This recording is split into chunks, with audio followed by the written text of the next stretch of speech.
विद्वान होकर भी नहीं समझ पाएगा श्री धाम वृंदावन की महिमा। स्वच्छंदाचरितोऽपि दूर भगवत् संबंध गंधोऽपि च कुर्वन् यत्र च कामलोभ वसतो वासं समस्तोत्तमम् या देव रसात्मकं पदमहं तन्नौमि वृंदावनम्।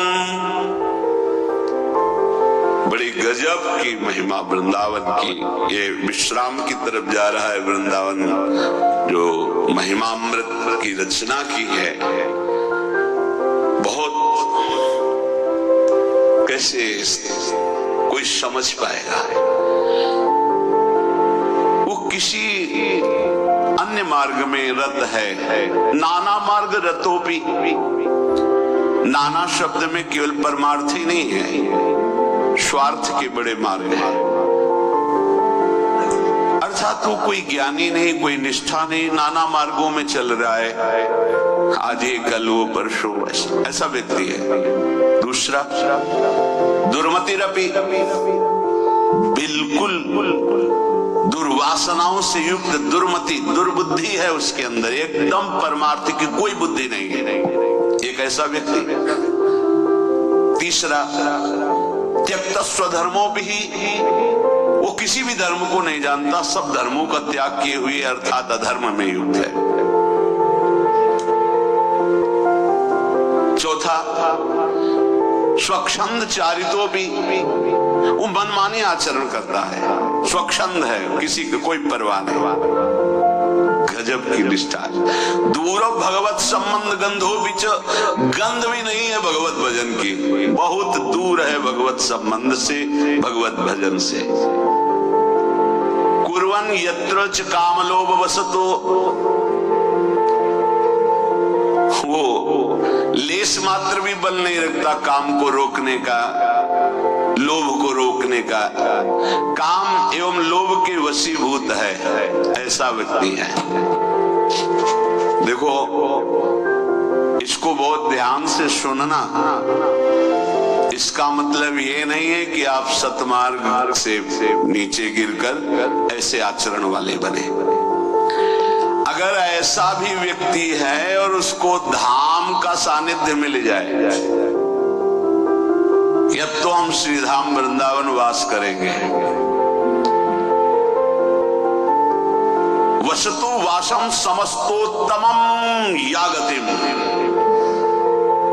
बिल्कुल संशय मत करो, धाम की ऐसी महिमा। कह रहे हैं उसको सर्वोत्तम पद प्राप्त होगा जो यहां मरेगा।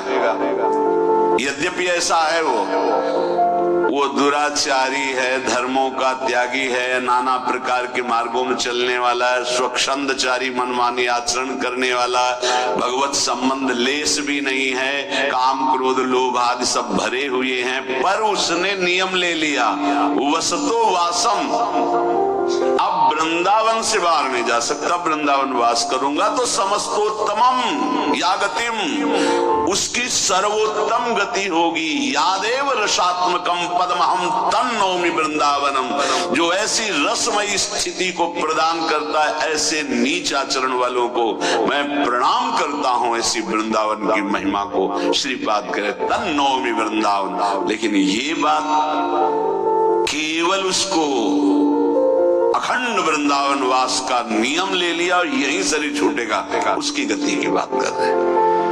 वो कैसा भी हो, इसीलिए अपने नेत्रों को बहुत बचा के रखना है कि हमें किसी अखंड वृंदावन वासी के प्रति ऐसा भाव ना आवे। सकल सुखेभ्यः सोत्तमं भक्ति सौख्यम तदपि परम काष्ठाम सम्यगाप्नो प्रतीयत्र। यदि हम अपने हृदय को देखें तो लगता है कि ऊपर वाले श्लोक की पंक्ति में ही अपने लोग खड़े मिलेंगे। जब अपने ऊपर कृपा हो सकती है तो सामने वाले के ऊपर भी कृपा हुई। जब अपने को सुधारा जा रहा है धीरे धीरे तो वृंदावन उसको भी पावन करेगा। हमारा अधिकार नहीं उसकी निंदा करने का, क्योंकि हम निंदा किसी की तभी करते हैं जब हम अपने रजिस्टर को नहीं देखते। खुद अपने रजिस्टर के जांचकर्ता बने तो आप इस श्लोक में आ जाएंगे जो ऊपर अभी व्याख्या हुई। सच्ची माने, अगर आराध्य देव की कृपा ना हो तो हम सब ऐसे ही हैं जैसा लिखा है। अगर हम कुछ सुधरे हैं तो आराध्य देव की कृपा से सुधरे। आप सब देख लीजिए, जैसे किसी ज्वार भाटे से युक्त समुद्र को तटवर्ती भूमि रोक ले, ऐसे हृदय की विकारों की ज्वार भाटे की उन तरंगों को भगवत कृपा रोके हुए, गुरु कृपा रोके हुए है। शायद अपने को कोई गुणमानी मान करके, सद्गुणी मानकर दूसरों की निंदा या दूसरों का दोष दर्शन करने की वृत्ति रखता हो तो हटा दीजिए, क्योंकि यदि आपने किसी के दोष दर्शन किए तो आपका रजिस्टर सुरक्षित है। खास बातें होती, फिर आपकी जांच होगी तो आप देख लो ईमानदारी से जांच में आपका क्या परिणाम होगा। इसीलिए बड़े बड़े महापुरुषों ने इस बात को निषेध किया। परदोष दर्शन, परदोष कथन, परदोष श्रवण, ये तीन बातें भजन को बिल्कुल चौपट कर देती है। भजन करना, भजन बचाना और भजन पचाना, ये तीन बातें नहीं हो पाएंगी।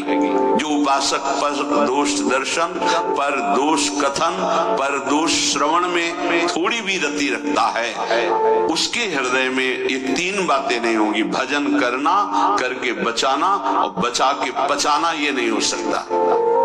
दैन्य भाव से देखो तो हम पर कृपा सिर्फ है और कुछ नहीं है हमारे पास, सिर्फ कृपा है।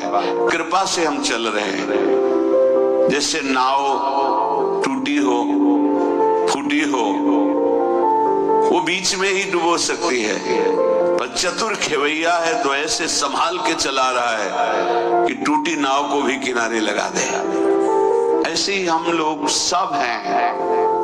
दैन्य भाव से देखो, अभिमान करके नहीं, दैन्य भाव से अंदर की स्थिति को झांक के देखो क्या चल रहा है, पीछे के रजिस्टर को देखो क्या किया है, तो अपने आप ग्रीवा झुक जाएगी कि हम पर कृपा है, सिर्फ कृपा है।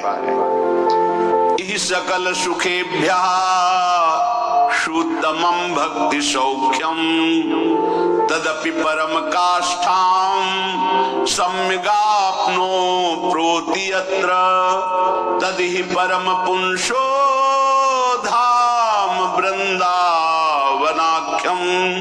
निखिल निगम गूढ़ मूढ़ बुद्धिर्न वेद। भाई मेरी बात मान लो, इस संसार में जितने भी भोग हैं सब दुखदाई दुर्गंध युक्त हैं। ऐसा कैसे हो सकता है दुर्गंध युक्त है? महापुरुष जन परिणाम को बोलते हैं। बहुत सुंदर वस्तु रखी सजी हुई शीशा के अंदर, कीवड़े की सुगंध आ रही है, लेकिन जब खाया 6 घंटे बाद दुर्गंध युक्त मल में परिणित हो गया। परिणाम क्या हुआ? दुर्गंध युक्त मल।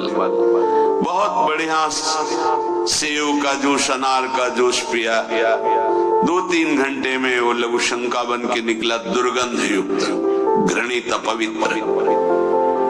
इसी तरह हर इंद्री के विलास को देख लो, कौन सा सुख ऐसा जो बंधनीय हो?